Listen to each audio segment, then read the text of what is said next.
हाँ, तो प्रिय बंधुओं और प्रिय बच्चों, आज मैं फिर आप लोगों को कुछ सामान्य ज्ञान की बातें और कुछ पौराणिक बातों को बताऊंगा। कृपा कर ध्यान से सुनिए, अंकित कीजिए और कृपा करके सब्सक्राइब कीजिएगा। हाँ, तो सुनिए। संसार में सबसे पहले छापाखाना का प्रारंभ कहाँ हुआ? जर्मनी में। किसने इस छापाखाने का आविष्कार किया था? गुटेनबर्ग ने। और छपाई का काम सबसे पहले कहाँ शुरू हुआ? चीन में। भारतवर्ष में सबसे पहले छापाखाना का काम किसने शुरू किया?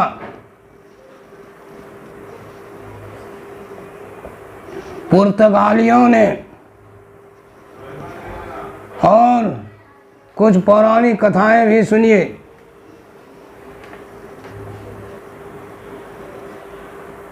अंधक मुनि ने राजा दशरथ को क्यों श्राप दिया था और वो किस लिए दिया गया था, और क्या वह श्राप राजा दशरथ के लिए वरदान हुआ या श्राप हुआ?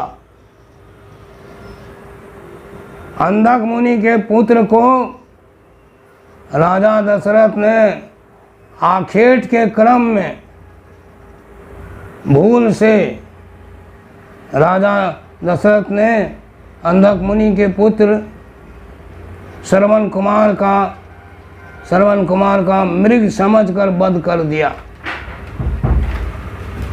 इसी कारण से अंधक मुनि ने राजा दशरथ को श्राप दिया कि जिस तरह मैं पुत्र वियोग में छटपटाकर व्याकुल होकर अपना प्राण त्याग कर रहे हैं, उसी प्रकार आप भी अपने पुत्र शोक में प्राण त्याग करेंगे। यह जो श्राप हुआ, यह राजा दशरथ के लिए वरदान भी हुआ और श्राप भी हुआ। वरदान इस दृष्टि में हुआ कि राजा दशरथ निसंतान थे। उस अंधक मुनि के श्राप के कारण राजा दशरथ को 4 संतानें हुई, 4 पुत्र हुए। यह तो उनके लिए वरदान हुआ, किंतु उस श्रापवश उनकी अकाल मृत्यु भी हो गई। यह राजा दशरथ के लिए श्राप का काम हुआ। महाभारत काल में अर्थात द्वापर युग में महाभारत की लड़ाई शुरू से अंत तक किसके कटे मुंड ने देखा?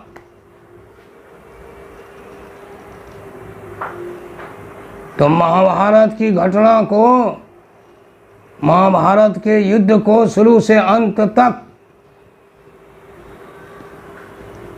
महाबली भीम का पुत्र घटोत्कच, उसके पुत्र बर्बरी थे और उस बर्बरी का वध भगवान कृष्ण ने किया था, किंतु उसका कटा मुंड जीवित था। भगवान कृष्ण से उसने कहा था कि मैं आपसे एक विनती करता हूँ कि अगर आप मेरा वध करेंगे तो मेरा मुंड कुछ समय मेरी इच्छा अनुसार जीवित रहे, और जो महाभारत युद्ध होगा उस महाभारत युद्ध को मैं शुरू से अंत तक देख सकूं और उस घटना का वर्णन कर सकूं। तो उस घटोत्कच का पुत्र था बर्बरी। भगवान कृष्ण ने उसका वध किया था और उसका कटा हुआ मुंड बहुत ऊंची जगह पर रख दिया गया, जिससे शुरू से अंत तक, तो बर्बरी के कटे मुंड ने शुरू से अंत तक महाभारत युद्ध को देखा। और जब भीम अर्जुन दोनों ने अपने पोते बर्बरी को पूछा, बोलो इस युद्ध में विजय किसके कारण हुई, मेरे कारण या भैया भीम के कारण? तो बर्बरी के कटे मुंड ने उत्तर दिया कि न तो आपने विजय प्राप्त की है और न तो दादा भीम ने। यह विजय धर्म के कारण हुई और सभी दुष्कर्मियों का, सभी पापियों का नाश प्रभु नारायण अर्थात भगवान कृष्ण ने वध किया।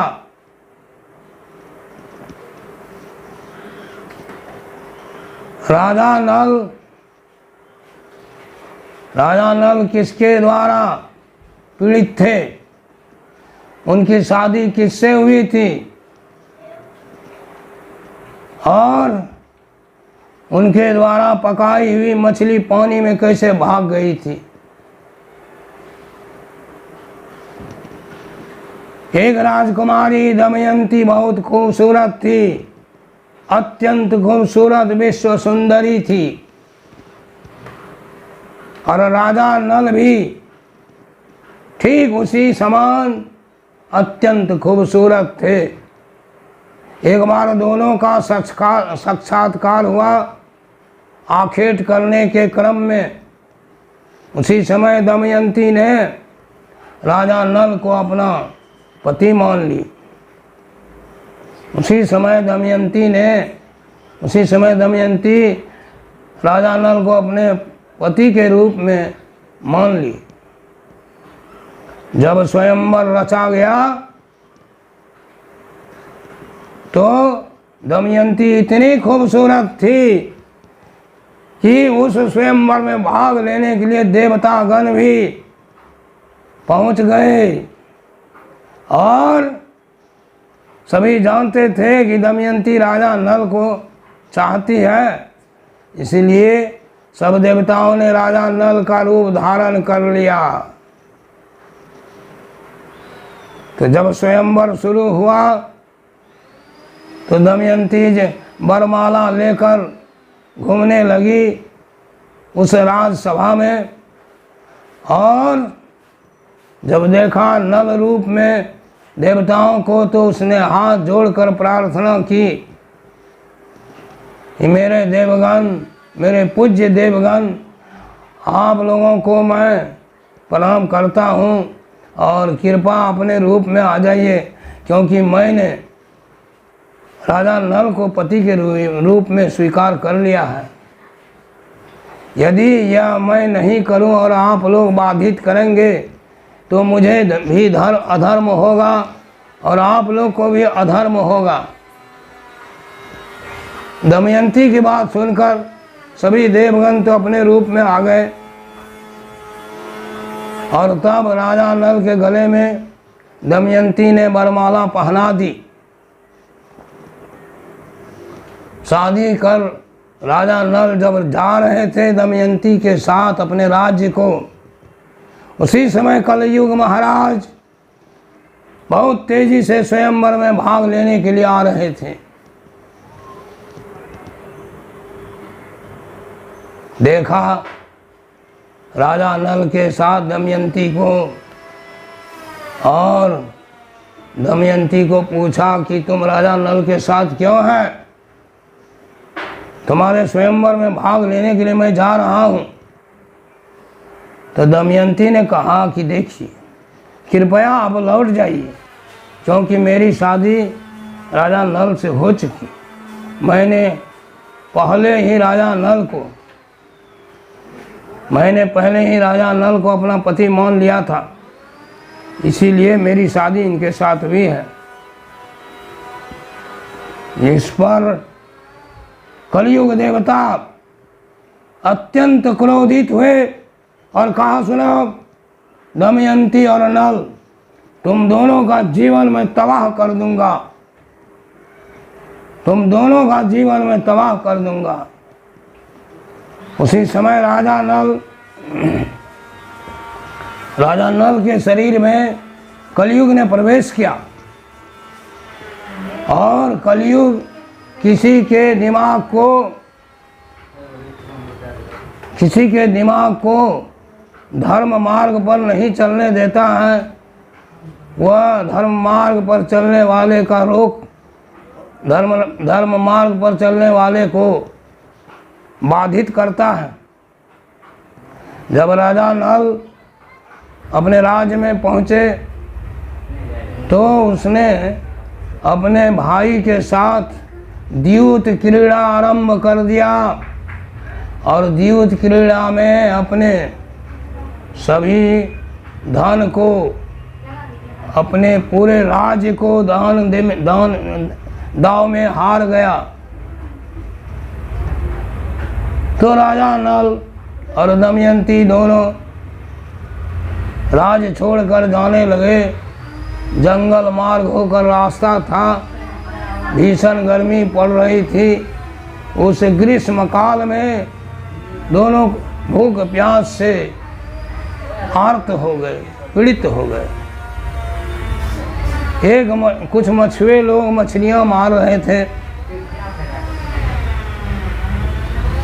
वहाँ पर राजा नल पहुँचे और कहा, भाई बहुत जोर की भूख लगी है, बहुत भूखा हूँ, हम लोग बहुत भूखे हैं, कुछ मछलियों को हम लोगों को भी दे दो।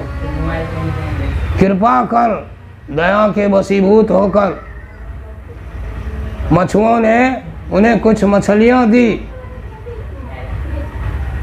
उस मछलियों को पकाकर राजा नल जब उसको धोने के लिए तालाब गए तो वह पकी हुई मछली सभी पानी में, कलयुग के प्रभाव से सभी मछलियां पानी में भाग गई।